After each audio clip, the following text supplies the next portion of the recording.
you started your career as an attorney, then you got into investing, then you did a deep dive into Web3, then you pivoted into sustainability. What is the overarching theme there? Or how do you decide what is the next correct, in quotes, move to make?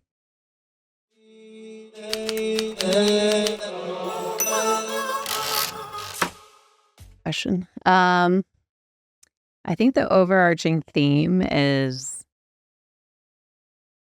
just whatever I'm interested in and what piques my curiosity. I've always been a really curious person, and I like to learn as much as I can about as many things as I can.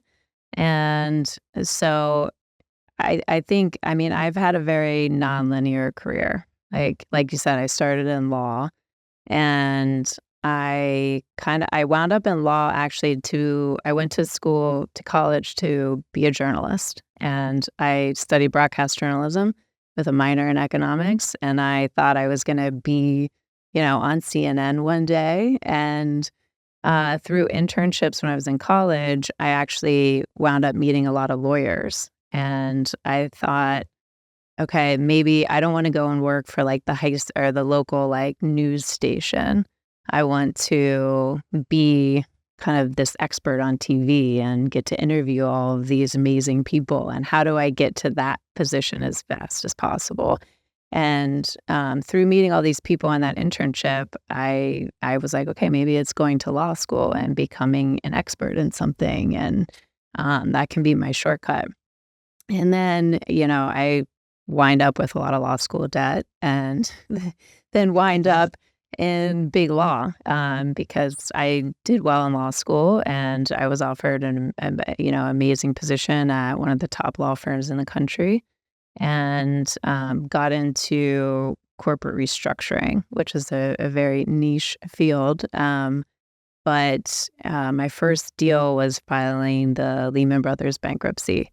And, now that I'm almost 20 years out of that, I have such great perspective on it now. But when you're in it, you don't really recognize it as this like career defining moment because I was still so young and new to working in general. But it really set the foundation of my career because it's, for those who don't know, it's the largest bankruptcy in the history of bankruptcies. And Lehman and it set off the recession in 2008, and Lehman had their hands in everything. And so in my first year as a lawyer, I was doing everything from selling off their, private jets and their helicopters to dealing with employee issues to helping unwind their derivatives portfolio. And it was just this incredible experience that kind of set me up as a generalist. And when you're taking a company through restructuring, you're learning everything there is about a company, not just one specific area of law. And so, yeah, I became a generalist. And I think the biggest lesson in that whole experience was that, one, I'm capable of doing a lot of different things. And it taught me how to really analyze a whole situation, ask the right questions, and not be scared. That makes sense. Knowing that I'm not going to know the answer to everything, but I'll know to ask the question and then how to go figure it out. And so, yeah, started there, and that was I did nothing but work for the first 4 years of Lehman, and Lehman, I think, is still going on. I mean, it was a massive, massive deal. And I say I lost my 20s to it. All I did was work. But it really, again, it set the foundation of my career, and it's a great war story now. Was there something that you were chasing you say you lost your 20s to it. Was there something that you now, in retrospect, looking back, you were looking towards or chasing after something that you thought you didn't have?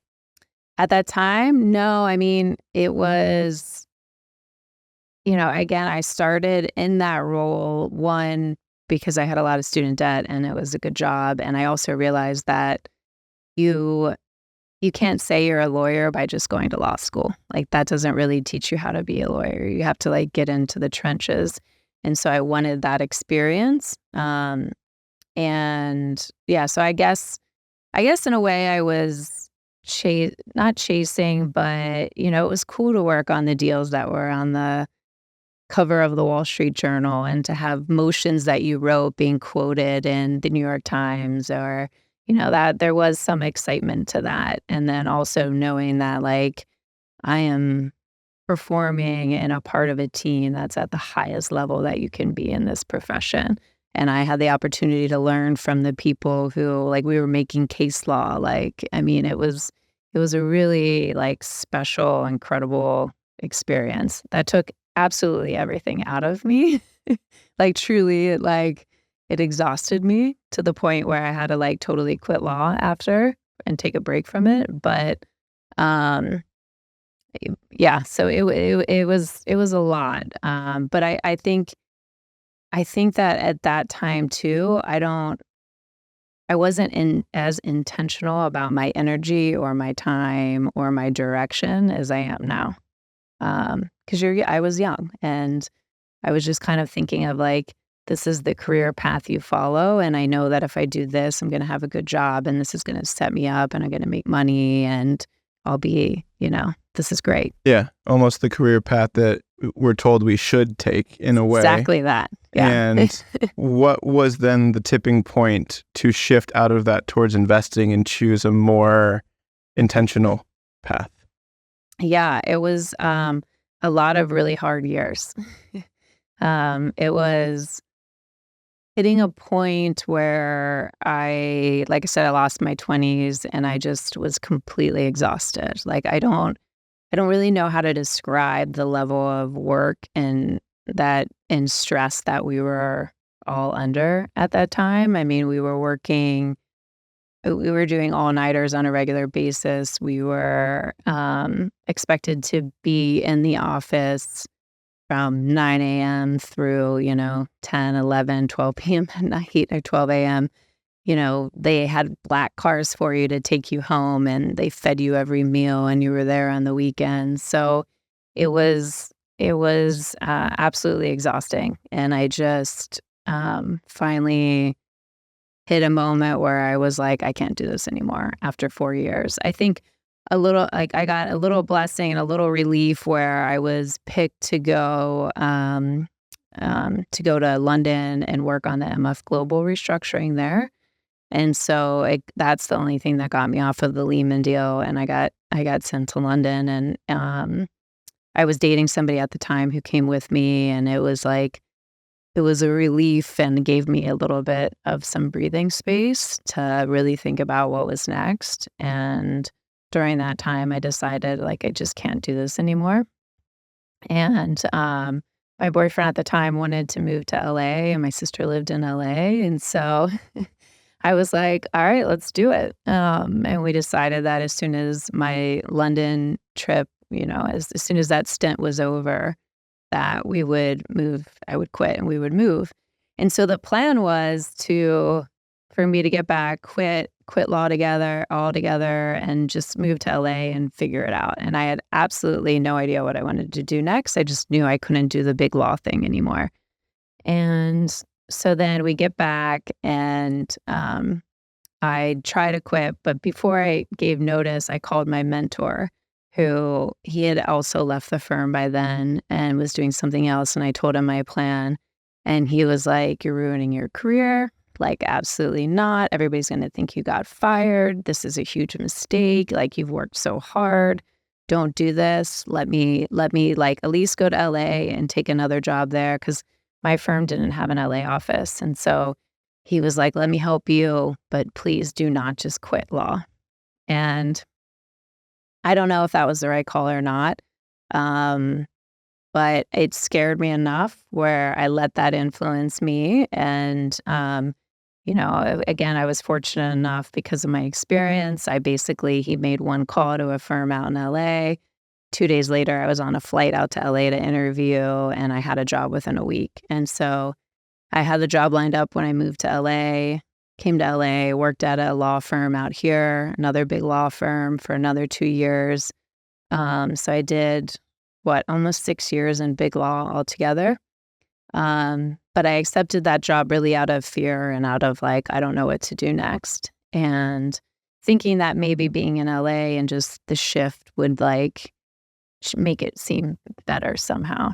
Yeah. And it's still just like, it just didn't feel good. It was not fun. It wasn't as long of hours, but it was still just the work didn't light me up. And, in many ways I wish that I loved big law because it's a great career. It just didn't do it for me. Just a different flavor of the same thing coming to LA. Yeah, exactly.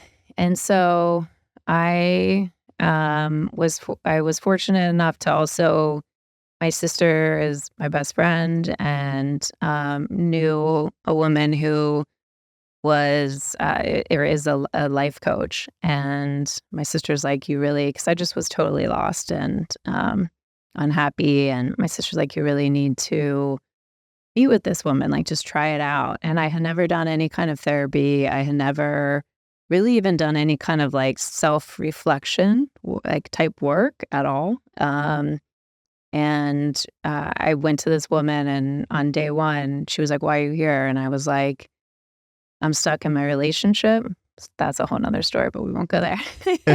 I'm stuck in my relationship and I'm stuck in my career and I don't know how to change either. And on day one, she was like, we did this exercise and it was all about like connecting with kind of like your inner knowing. And she was like, what do you need to do? Like, what you need to do. And I was like, I need to quit and I need to break up with this person. And it took me a long time to get the courage to do both. But eventually I quit big law in general. And this time I really quit and I had no backup plan. And what did that inner monologue look like? Quitting both the relationship and the relationship with the business, because that was something that you had spent your entire life up to that point working towards. Yes. It was really hard because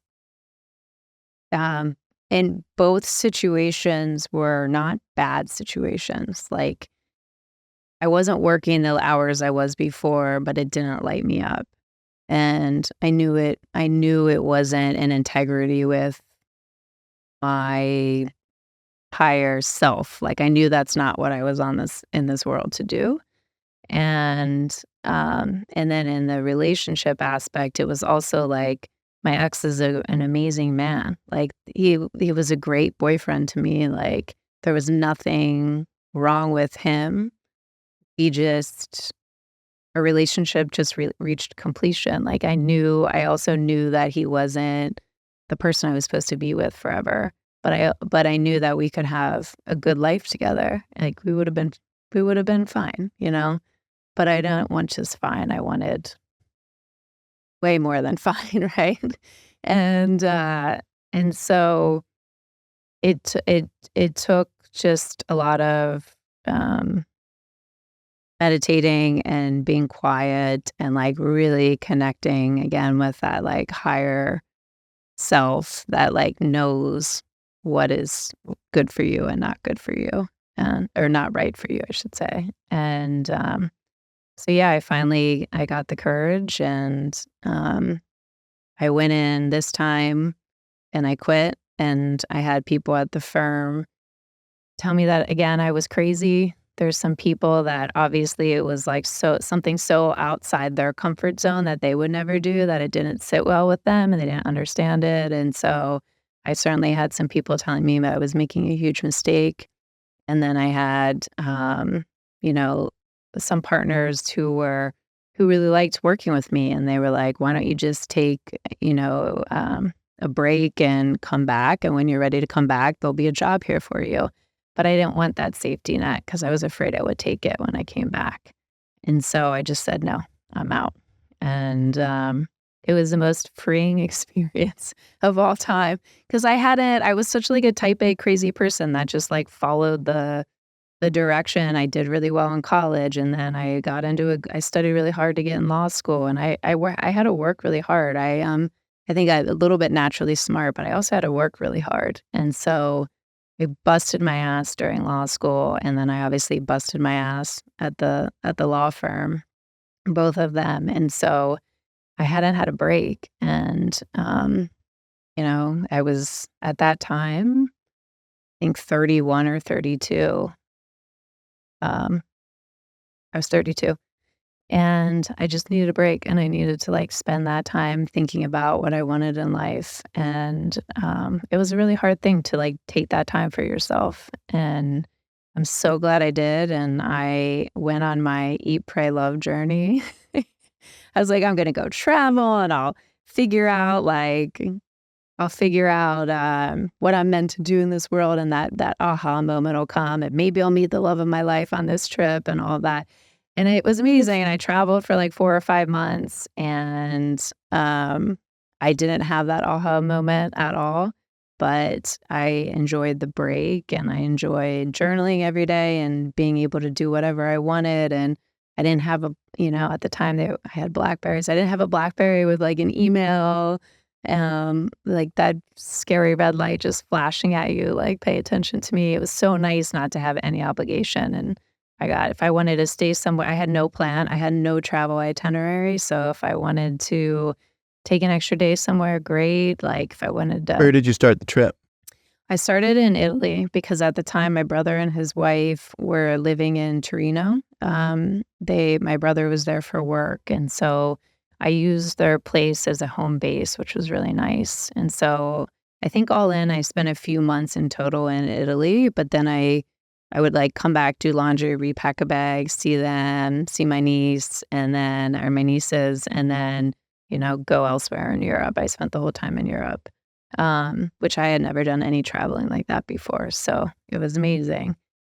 And then I came back to LA, and again, I still didn't know what I wanted to do. And so these are the years that were really pivotal for me because I kept working with my coach the whole time. And we call them my flounder years. And if anybody's going through their flounder years, just keep going, and like you'll understand why at some point. Did you have any resistance to working with the coach because of that traditional background that you had come from? I think so. I think I was raised very like Catholic and like Midwest mentality of like, you're okay. Like you're just suck it up. You're okay. There's people who have it way worse than you. So just like deal with it and get it together, smile and be nice to people. You're okay.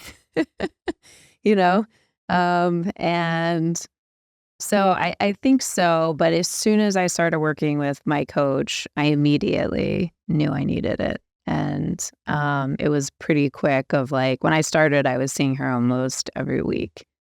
And it totally changed my life. I had never meditated before. I mean, I had prayed, but that, it's not the same thing. I hadn't done like the really personal reflection work, or even like writing down and thinking about what you want. Like I had these, I want to get married and I want to have a good career and maybe have kids. Like, but it was just so abstract and not intentional. And so, working with the coach really changed my life. And so I get back to LA, and all I knew was that I didn't want to go back to a big law firm. And for the first time, my coach had me really focused on like figuring out what the rest of my life was going to look like and how I wanted to show up and be intentional about it. And I think the thing that I struggled with in that period is that I never had this, and I think this is why my career, going back to the very first question that you asked, I think this is why my career has been very nonlinear, is because I never had this like burning drive to do any one thing in particular.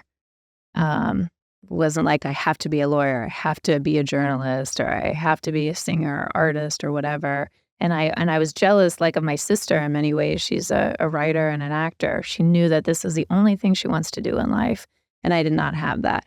And that really, really frustrated me. And everybody would be like, just close your eyes and count to 3 and say what you would do if you weren't scared, right? And I was like, that doesn't work. I tried so many times and I didn't have that.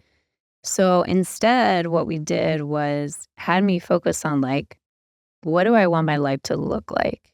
And I would do these like visioning exercises of like, what does my day-to-day look like? And I would think, I don't know, I would be in meetings with all kinds of different people, and I'd be helping people, and I'd be inspired by my work, and I'd be feeling creative. That was a big thing, is like in law, I never felt creative, and I have such creativity in me, but I feel like I had nowhere to express that. And so I started like all these just kind of ideas that didn't really relate to one particular career, but I wrote them down, and we did this thing that we call this wheel exercise, where in the middle you have this like big I am statement, and then you have these like spokes that have all these supporting things around it. And so I had my big I am statement in the middle of like, I don't even remember exactly what it was at this point, but it was like, I don't know, I am passionate about my career or something like that. And then I had all these other spokes of like, what did that look like? And it was like, I'm traveling the world, working from wherever I wish to be. I'm making, X certain amount of money. I am meeting people of all different backgrounds, and I'm inspired by them. I'm creative, like all these different supporting beliefs. And every day, sometimes multiple days or multiple times a day, because I didn't have work right away when I came back, I would sit in this chair in the corner and I would go over this wheel. And I would close my eyes and I would envision it and imagine it and all those things. And I was very, very disciplined about that, even though day after day, my reality wasn't that. And I still felt very like lost, right? Because like in those moments where I was in it and letting myself like really embrace the feeling of what that future looked like, that was amazing. But then, you open your eyes and you're like, okay, shit, this isn't my reality. And so how do I hold on to that feeling? And so I kept doing it and doing it and doing it. And eventually I decided to, through a connection, I wound up interviewing for a position as the head of business and legal affairs at a LA-based family office. And at the time, I didn't really even know what family offices did. And so for anyone who doesn't know, it's basically, once you have a certain level of wealth, a lot of families kind of set up their own office where they have people making investments for them and managing their money. And the saying is, you meet one family office because they're all very different. But this was an LA-based family office, and it was very different work from what I had ever done, from a legal perspective before. And I was learning on the fly a lot, and I made a lot of mistakes, but it was the transition I needed to the business side of things. It's one of the hardest things, I think, as a lawyer at a law firm is like you start to think you can't do anything else. Like you don't know, we won't understand the business world. Like you're just a lawyer, right? And so it was a great experience, and I got to sit in all the pitch meetings with the chief investment officer and learn what that looked like, and then help structure the deals and work on the term sheets. But I was definitely in a legal role at that time. And anyway, that family was the principals. I couldn't get away from bankruptcy. Eventually, the principal's underlying business filed Chapter 11, and it didn't go his way. And the office, my work basically turned into just managing a portfolio and existing investments versus making new ones. And they were transitioning as well, figuring out what they were going to do. So they became, I didn't know what else to do. Again, I still wasn't totally sure. And I actually didn't really love that role, but I needed to have an income at this point because it's, I didn't have a ton of savings left. And so they became my first client, and I set up Hendy Inc., which is my own legal and business consulting firm. And I would say that that's the most I've ever enjoyed practicing law, because I got to be I managed to get some clients pretty quickly, like friends who had their own businesses. And I became like their kind of outsourced GC and just the person that, as a founder, like you don't always have people you can talk to, like on your team that you go to for advice. And so I became that person to them. And I got to work really closely with my clients and help them think through business issues, not just legal ones. And that was great. And then through that role, I was introduced to two South African brothers who were just starting to invest in the U.S. And at the time, they were only doing real estate investments. And then they were introduced to me when they wanted to make an investment outside of that. And we first started working together, me as their lawyer only. And it was just, I like to say it's because of all those days that I spent in the corner with my wheel, because it was an opportunity that would have never been on LinkedIn, that didn't even exist when I first met them. Because after we started working together for a while and I had access to some deal flow through my prior position, I started showing them deals, and they decided that they wanted to set up kind of a more like venture arm. And because, a lot of the family office world is just about trust too. They trusted me and gave me an opportunity to set that up with them and be a co-founder of it and lead the U.S. venture arm. And I was probably totally unqualified for it in many ways, but we figured it out together. And it was like one of those opportunities that you say yes to and you figure out. Like I remember calling the chief investment officer of the prior family office I worked in. And I was like, do you think I can do this? And he was like, 100%. Like, yes. And I will help you. If you ever have questions, call me. Like, you say yes to this. And I'm so happy I did, because I loved it. Like it was all of a sudden, all those little spokes on my wheel were happening. I was taking meetings with all kinds of different people, doing different things. I was inspired by them. I was feeling creative, helping them problem solve. Like it was truly kind of like my manifestation coming to life. And again, it wasn't an opportunity that would have ever been listed on a website. And so I did that essentially for like the next 5 or 6 years. We focused primarily on like consumer and tech investing, but it was a family office, so we were pretty opportunistic as well. And then I was also very passionate about climate and just better for the world products and investing in female entrepreneurs because they're so underfunded.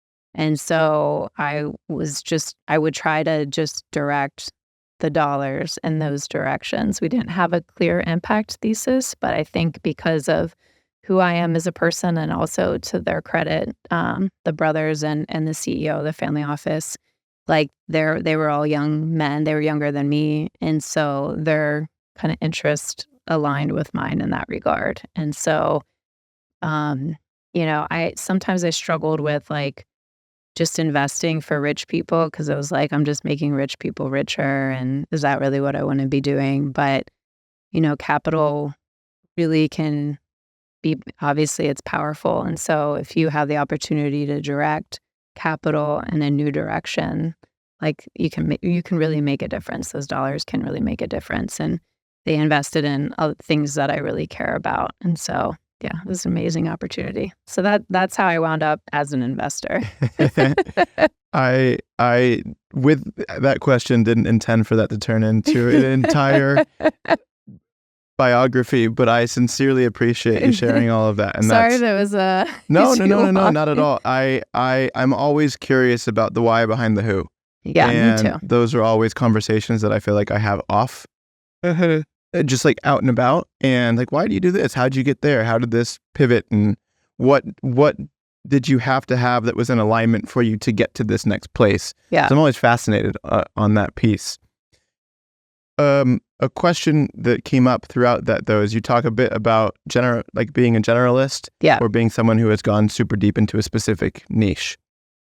At least my own thought process in the past has been that someone who has this very specific deep dive is far superior to someone who's good at a lot of things, but not great at one thing. Because the person who's great at one thing is the one who has notoriety over that thing, or becomes famous for that thing, or becomes talked about and praised for that thing.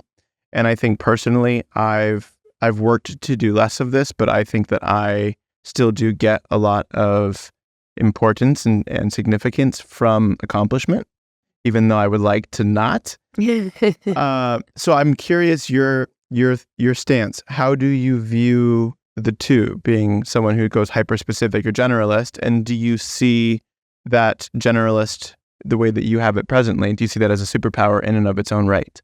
Yeah. I think we need both. There's a great book that I wish I remember the author's name. I tried to get him on my podcast. He hasn't responded to me yet. But it's about, I think it's Generalist. The main title is Generalist, and then there's a subtitle. But it's specifically on this, and he did all kinds of research on it. And it was a really powerful book for me to read, because I struggled with that same question of like, do I need to strive to just become the best in one area? Or is it okay that I have such a diverse interest and I'm good at a lot of things? And, that book allowed me to be like, oh, okay, it's okay. We need both. Like, I think you want your brain surgeon to be the absolute fucking best in brain surgery, right? And there's very specific careers that I think require that absolute focus and dedication and putting in the hours. But I also think that being a generalist it's my superpower, because I can do all kinds of things. I'm not like the brain surgeon that then, like, I don't know, doesn't know how to advise you on different aspects of your business, because the only thing I know is brain surgery. And so I think it just depends, like, where your interests lie and what kind of career you want to have. But for me, it's certainly allowed me to do all the things that I want to do now. Is it called range? Yes. Why Generalists Triumph in a Specialized World by David Epstein. Thank you. Yeah. Yes. Do you, so... And he showed actually, like, he gives very specific examples of, like, there's certain like athletes, I forget which sports they are, but some of the best athletes in very specific sports, if you look at their background, they actually played a whole range of different sports. And then they wound up being like the number one soccer player. But when they were kids, they played a whole range. Whereas like Tiger Woods, all he did was golf. All he did. And he put those hours in. And so I guess there's benefits to both sides of it. Yeah, then. for sure. So like, if you're a specialist and that's all you want, and you care about one thing and you want to be the best in it, like, all the power to you. But that never, like I said before, I never had that one thing that I really wanted to do. I just had all kinds of things I wanted to do. I've always viewed it, because I'm very similar in that regard, where I've done this and tried that, and I like this, and for 2 years I have been in this career, and then I got inspired by this, and I take a right. Yeah. And I think for part of my life, I viewed that as a negative. And the more and more I recognize my own resourcefulness, the more and more I think it's actually a positive, because I'm able to say, because of this history, because of this background, because of this experience, I can now connect the dots in a unique way that someone that maybe went a more specific route wasn't able to. An example was the app we're developing presently.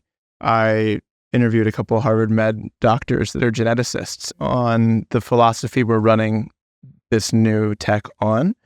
And he's a friend of a friend, and my friend told him to be like very hard on me and I was like, thanks. And his first question out the gate was, how does it feel to have everything you're doing be completely unsubstantiated by science? Oh, wow. I was like, And off the cuff, I was like, well, when you're doing something new, it's always going to be unsubstantiated. Yep. And through talking, and I shared a little bit of my background with him of how I approached it and why, like, losing my mom when I was young led to me thinking about things in a different light. And he was like, you're actually connecting the dots in a way that someone that only has a Western medicine approach would never think about. So we don't know if it's going to work or not. Well, time will tell. But you're looking at it in a way that is completely contrary to what Western medicine trains you to do, but that's because it's trained to work on acute symptoms, not actually treat an underlying cause and help people actually become healthier and not just put a Band-Aid on top of a symptom. Yep. Yeah. Wow, that's interesting. So we'll see. Yeah. We'll see where it goes. Yeah. But I think it's, I really empathize with that, like viewing it as a negative, because I did too. And it drove me crazy that I couldn't just pick this one thing and that I just didn't want to be the best in this one thing. But now I'm so grateful that I like followed my heart and things, because I'm really proud of all the things that I'm capable of. I know that I'm capable of so much, and I'm not going to know the answer for everything, but I can help you think through it, and I can ask the questions you might not think to ask. And I'm not saying you specifically, but like when I work with companies, like I have gotten the feedback that I've been asked to be on boards because of how helpful I've been, and not to I don't like to pretty humble person. So it's hard for me to even say that, but I know that my range of experience has allowed me to be a good thought partner to people.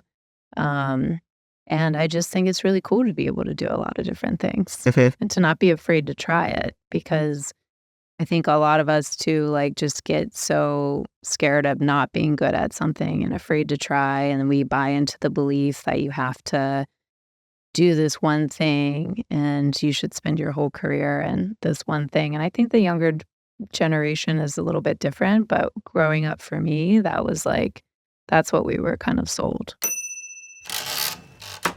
Taking a quick break from this episode to remind you that your inputs matter. This show was designed and created to help you build a high-performing, healthy, wealthy life. So if you feel that you're getting value from this episode, please go ahead and share it with someone that you feel would get value as well. Now, fun fact, 90% of listeners of this show are not actually subscribed to the podcast. So if you would take a moment and go ahead and tap the subscribe button, it would mean the world to me. Thank you so much for being here. Now back to the show. Maybe shifting back towards when you did work in law, was there a fear of being wrong that prevented you from wanting to ask certain questions to expand your thought process or become more resourceful in an alternative way? Yeah. I mean, I think I was always, probably why I wound up in that profession. I think I was just always trying to... It's like the world is ones and zeros, and yes. It's a yes or a no. It's binary. Yeah. I was trying to excel and get the best grades, get the best job. And once you're in the job, be a top performing associate. And one thing now I also have realized is that mindset, you were just I was just talking about this with a friend of how we educate kids and how I don't think it's necessarily the best way. And you're just kind of taught how to perform well on these tests or to write a memo a certain way. And you're not really... at least I didn't always fully allow myself to be creative in my own thinking. It was here's this foreign memo and you need to learn how to do it this way. And these are the arguments you make. And this is the case law and all that. And it took me a long time to really start thinking for myself in many ways. I was just trying to perform and get the right answer. Yeah, that was very similar thread why I left corporate world as well. Interesting. So I was in Salt Lake City a couple months ago for a conference, and I ran into a friend that still works at the company I was at, but I was at a Fortune 500 company, and things were done a specific way, and there were things that I wanted to do that didn't align with the way things had always been done, but they were improving upon the processes they had implemented before. And she had transitioned to this new property in Salt Lake, and her manager there was basically saying, well, this is all the bullshit I had to go through when I was in your position. So now I'm going to put you through it. Yeah. And she was like, aren't you in that position to make it better for the person that comes after you? And like put a chink in his thought process.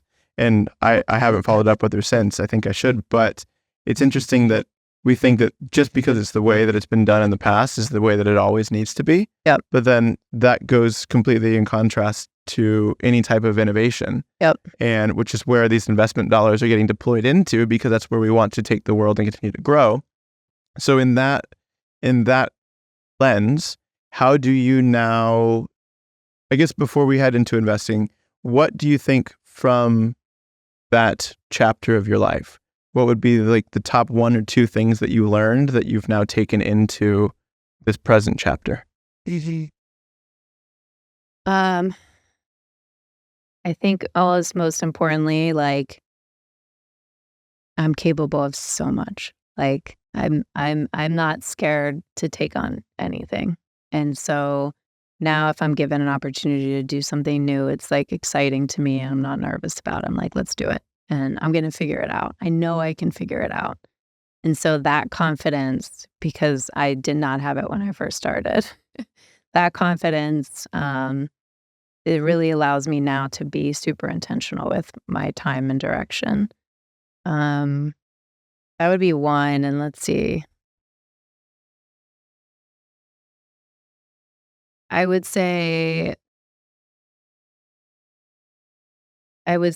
also just the self-reflecting and not being afraid to take the quiet time and to take the pause.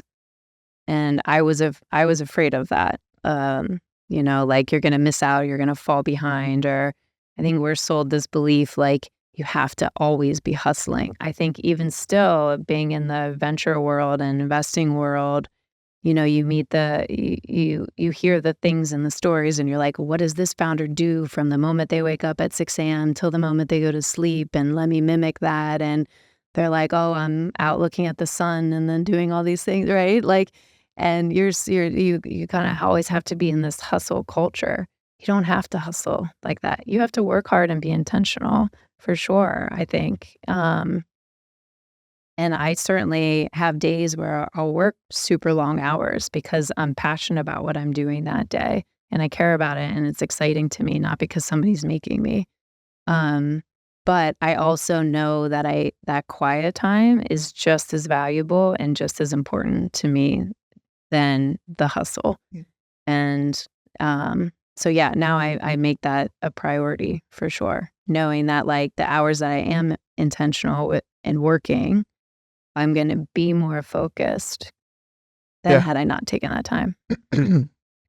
I think a mindset shift on that made sense for me was in the past, I always felt that I needed to earn the right to rest. And now I've shifted that to I need to earn the right to work hard. Because if you make rest the primary foundational piece, your body is set up to perform much, much better than you ever even think it capable to. Yep. And it's like, as we're learning more about our bodies, as we're going deeper into the health space, we recognize that like your body is an incredible machine. And if you give it the right tools and the right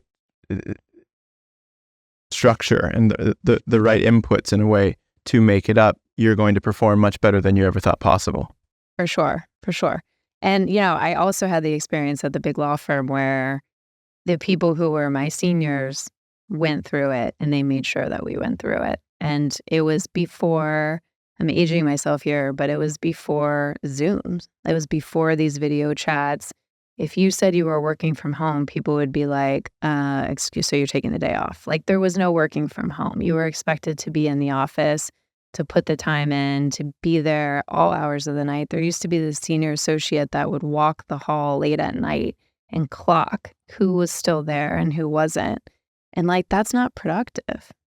It's really not. Like, so yeah, I was there all the time, but I can't say that like I was always super effective.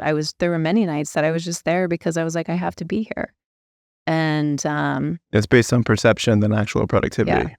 And it was before like, now I think there's a little bit more awareness in the corporate world of mental health and these these things that we've been learning about performance and all that. Well, when I was at the law firm, it was just like, no, we're gonna grind you to the bone.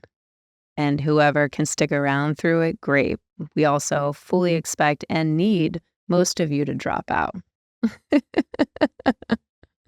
Let's pivot towards investing a bit.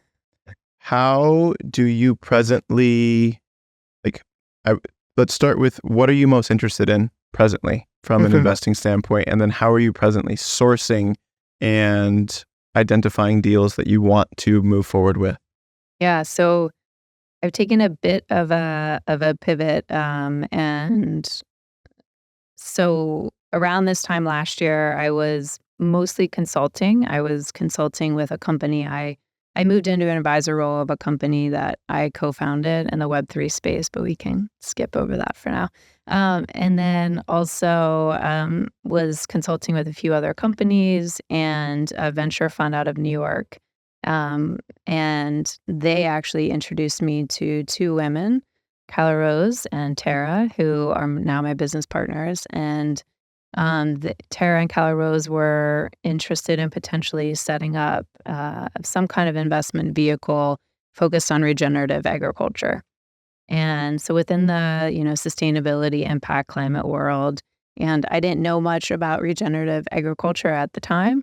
And they needed somebody who had investing experience because they both have really amazing differentiated backgrounds. One, Kyla Rose is more of the kind of subject matter expert, and Tara has an amazing background in marketing, and she's a Tony Award-winning producer, and she's a lifelong environmentalist and has capital to put towards the space. And so I originally just started working with them to help them evaluate some deals they were looking at and give thought to what a structure could look like. And we went through all kinds of exercises of how they would want to set it up.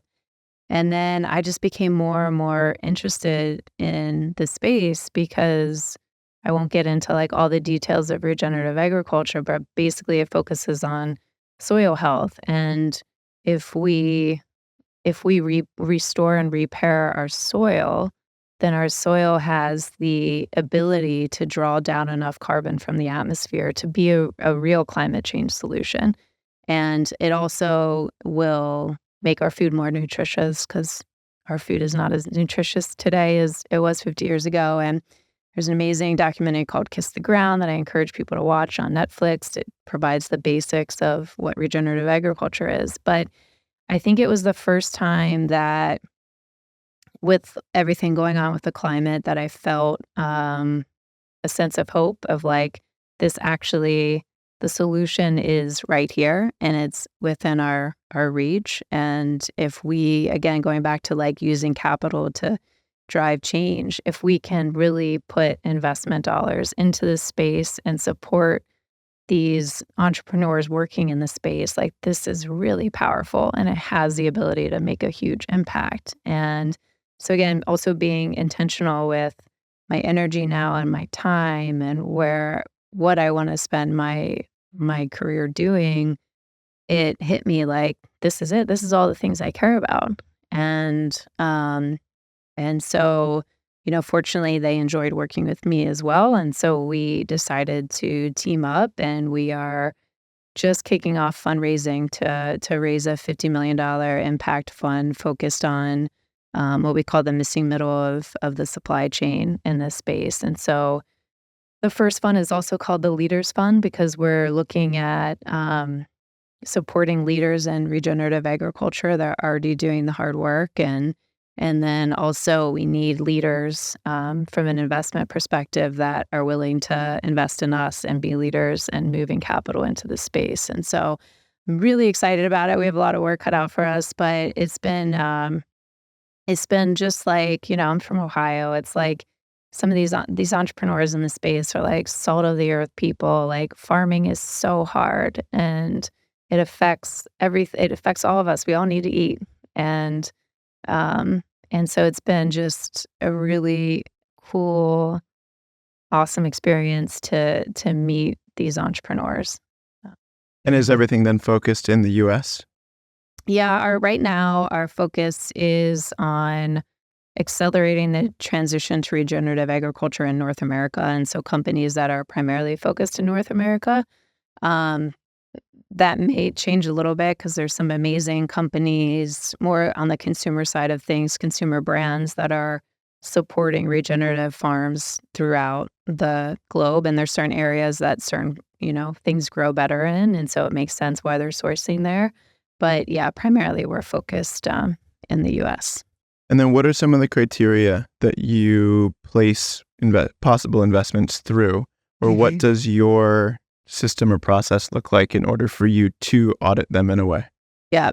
We're still totally formulating that. But for us, I think one of the number one things is the impact. Like the companies need to have a catalytic impact on the space and really have the potential to transition farmland, whether it's directly like being the producer themselves or a company that just helps farms transition. And so that's probably the number one thing. We are an impact fund, so we're not promising. I mean, you should never promise returns, but we're not saying that we're going after, the typical venture 20% IRR. We're saying like 10 to 12. We hope we will get to 20, but we want to be realistic and also come in at a level where, because most of these companies, I would say, aren't really capable of attracting like institutional, traditional VC dollars. And so we want to be that check that helps get them to a place that then you can bring in the more traditional investors. And, I would say also just the team and the leadership is what I like to spend a lot of time focused on and making sure, because they're all early stage. And so making sure that the right team is in place. And if the team isn't, then also like they're aware and they're going to be hiring the right people, because I've learned the hard way, having now founded a company, that the team is such at an early stage. The team is so critical, because it all comes down to execution and then how the team interact with each other, critical. And actually we are working with a funder who's amazing and is helping us offer coaching to founders as well. So because you might have a great idea and you start operating a company, but if you've never operated a company, there's things that you just might not know and you might not be good at. And so offering that support to them, I think is going to be hugely beneficial to them. What are some of the things you look to avoid?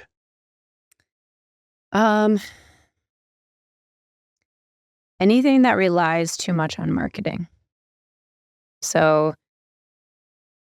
that's always when we look at some consumer brands, I really dig in on like how differentiated is your actual product versus how much is just this brand that you have to like then know the algorithms of Instagram in order to constantly be driving, and act like new consumers too. I definitely had my experience in investing in companies that the product truly wasn't that differentiated, and you just sunk money into marketing and branding. So I try to avoid that now. I mean, it's a phenomenal answer too, though, because if the product isn't there, then you need the sales, and if sales aren't there, then you need marketing, and it's a trickle down from the top. So. Yeah. Starting with again, almost like Western versus Eastern in a way, starting with the root cause, which would be the product and differentiation. Yeah. And make sure like it's truly solving something. If tactical advice for a founder, if they came to you with an investment opportunity and you ended up passing on it, what would be some of the tools or tips that you would give them if they wanted to reapproach you in the future? I think don't be shy in asking for feedback from an investor of why they passed. I think that's really critical because often I don't think investors will give it to you. They might give you a very high level answer or response, but try to dig in as best you can. Like, don't be overly aggressive about it, but ask. It's worth asking because I've tried to get better in my feedback of why you might pass, and truthfully, oftentimes it has nothing. It might not have nothing to do with you. It might be like portfolio construction or just like where their interest lies in that particular moment. It might not be something that's like wrong with your plan. So just try to get like that specific response from an investor, and you could reply and like explain why you think maybe you're addressing their concern, but don't get too defensive about it. Because remember, ask for feedback and then get upset. Like it can be a small community, so just be aware of that. And then I don't mind it when after I've talked to somebody, even if we pass, if you keep me on your investor update list, and obviously you don't want to send super private information, but like keep you on the update list where you're kind of still like in the back of my mind. And so even if I'm not actively tracking you, I'm going to see those emails come through. I think that's a good idea. Is there, I'm trying to think of how I want to take this. What are some questions? I'm trying to think more tactically. What are some questions or ways to approach either a venture fund or an investor from the founder perspective? Or maybe the better way to ask this is, it is a small community. Yeah. What is the best way you see building those relationships? The best way to get a meeting is to have the warm intro. Like have it come through another founder or another investor.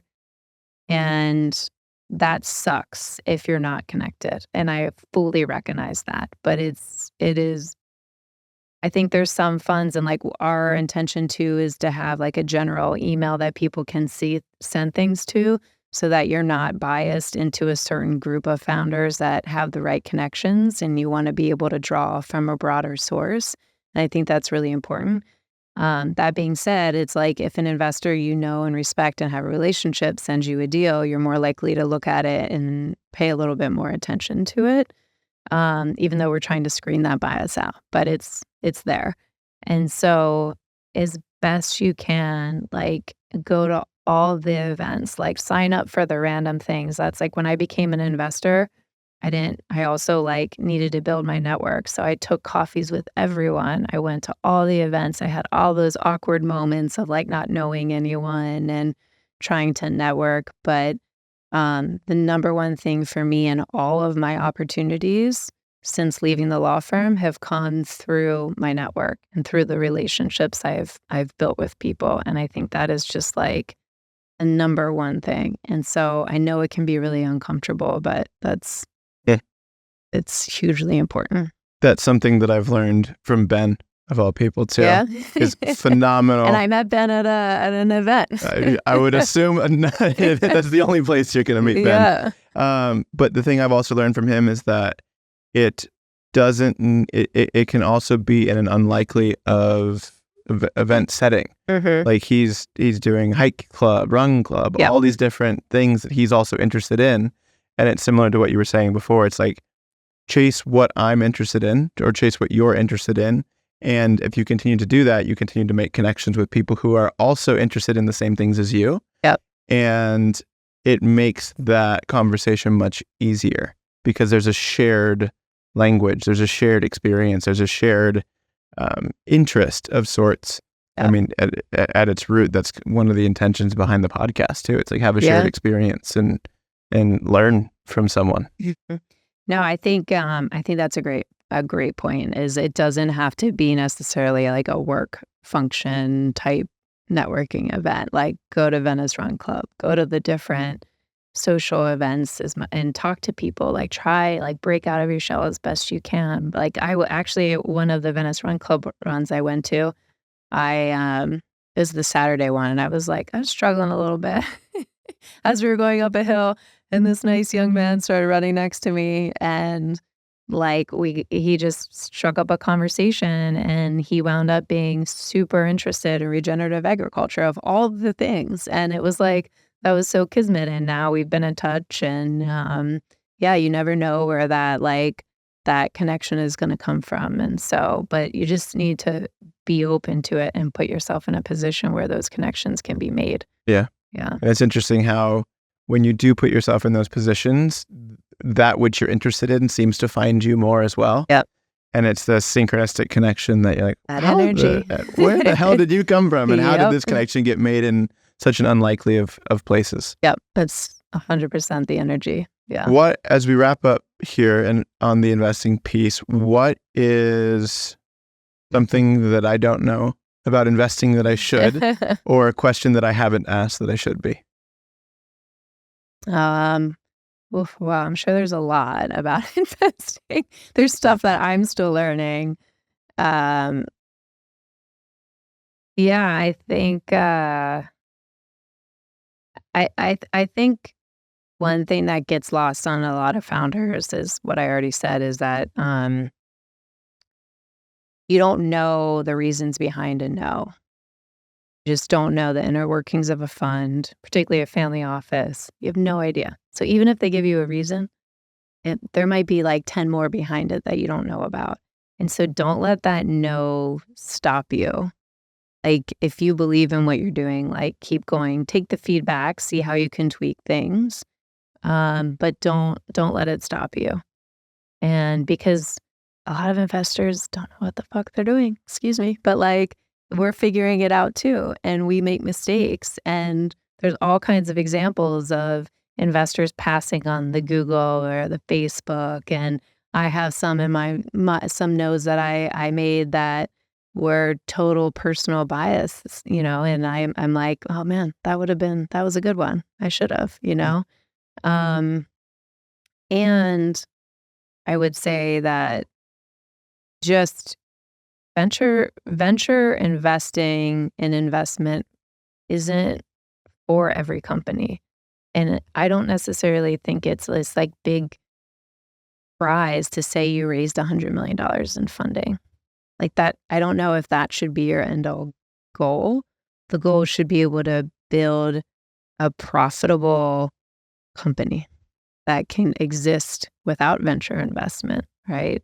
That can exist on its own 2 feet. And so it's truly not for everyone. So think, is there a way I can be scrappy? And that's one thing I love about the regenerative agriculture space so far, is that these founders have had to be so scrappy and put together different capital stacks, from grants to foundations, all the different things. And of course, that's not available to everyone, but just really think, is this, do I want venture money or not? Because once you take money from people, it's no longer your company, and you are, you have to you're dealing with venture investors from then on, and you're chasing a higher valuation and probably taking more money, and you're facing dilution, and it puts you into a whole nother track that maybe isn't as glamorous as you thought it was going to be. Because I do think, especially in recent years since I become an investor, it's held up as this really cool thing to be a founder and raise all this money. And it is cool to be a founder, and it's really cool to build companies. I love it. But just attracting venture dollars isn't all it's cracked up to be. Yeah. A friend of mine who runs a relatively large fund out here said, the question you need to ask yourself is, how can I do this without raising money? Yes. And when the answer is you can't, that's when you shift the conversation. Yeah. Yeah. Or when growth becomes a catalyst of it, but then you get tied into a whole different conversation. Yeah. Yeah. It's just not for every company, for sure. Something that you spoke about a little bit with when you were an attorney that you've also touched on within investing was mentorship and the role it's played in your life. How have you sought out different mentors in the different categories and verticals that you've gone into? Yeah, it's Actually a very timely question because I have recently realized that I don't currently have one. Um, and having a mentor when I was a young lawyer was like so crucial in my development. And I connected with this partner at the law firm, and he really helped me. I could go and talk to him about everything, and he was incredibly hard on me. I could tell you some stories, but like it was pivotal in my growth. And then yeah, when moving into the family office world, I would say like the chief investment officer that I worked with, he became one as well. And but I would say since then, there's one founder who I adore who is he's older and he's done so many amazing things, and I kind of seek out his advice a lot. But I need a new one. So if anyone's out there, but because I think it's hugely important. And I have one friend, a dear friend of mine, who's an investor, and he has his own fund now. He worked at a massive hedge fund, and he started way earlier than I did. And so I would say he's probably like an informal one to me. He's who I go to for everything right now. But I am actively kind of like looking for somebody that's like more in the space that I'm in now. And I would also love to have a woman, because I've only had male mentors at this point.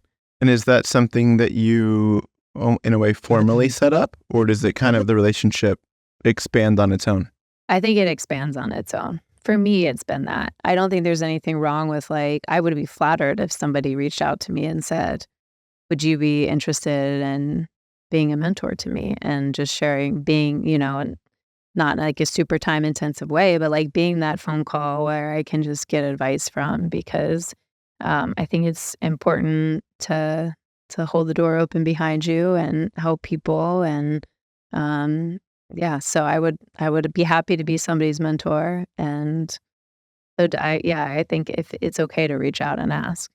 A flood of emails. What have I done? Well, Amanda, this has been incredible. Thank you for taking the time out. Final question I have for you, in line with the name of the podcast, is what is the single most important input to you that has allowed you to move towards finding alignment in your life with whatever it has been that you have tried to pursue or been interested in pursuing? Meditation. A great answer, and not one that has been shared yet, too. Really? Yeah, no. Yeah. I mean, there's things that stem from meditation, like journaling and like being intentional, but it all comes down to, for me, to taking that quiet time and really looking within, because everything you need is within. You have all the tools you need, and changed my life. Amanda, thank you. Thank you. This was fun.